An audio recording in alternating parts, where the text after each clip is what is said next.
நாம அடுத்ததா பார்க்க போறது வந்து டெல் டேக், அதாவது டிலீட்டட் டேக்.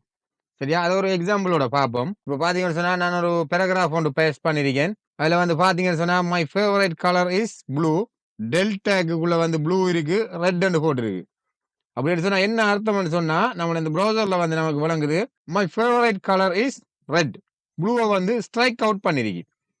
இந்த டெல் டேக்கோட வேலை வந்து என்ன செய்யணும்னு சொன்னா, நாம எந்த எந்த வசனத்தையோ அல்லது எந்த ஒரு சொல்லையோ மென்ஷன் பண்ணி டெல் டேக் போட்டோம்னு சொன்னா அதை வந்து இப்படி ஸ்ட்ரைக் அவுட் பண்ணி காட்டும். இதுதான் டெல் டேக்கோட வேலை. சரியா?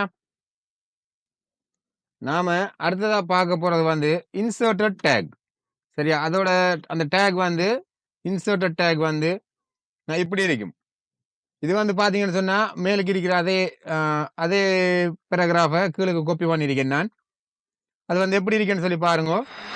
My favourite colour is blue. Blue வந்து டெல் டேக்குள்ள இருக்கு. ரெட் வந்து இன்சர்ட்டட் டேக்குள்ள இருக்கு. இப்போ இந்த ரெட் டேக், இந்த ப்ளூ வந்து டெல் டேக்குள்ள இருக்கிற ப்ளூ வந்து ஸ்ட்ரைக் அவுட் பண்ணிருக்கு. அந்த இன்சர்ட்டட் டேக்குள்ள இருக்கிற ரெட் டேக் வந்து அண்டர்லைன் பண்ணி இருக்கு. அந்த அந்த டேக்குள்ள இருக்கிறது வந்து அண்டர்லைன் பண்ணி, அதாவது இன்சர்ட்டட் டேக் வந்து ப்ரௌசர்ல வந்து இப்படி தான் காட்டும். இந்த ரெட் டேக்குள்ள இருக்கிற அண்டர்லைன் மாதிரி தான் காட்டும். சரியா? இதான் இன்சர்ட்டட் டேக்.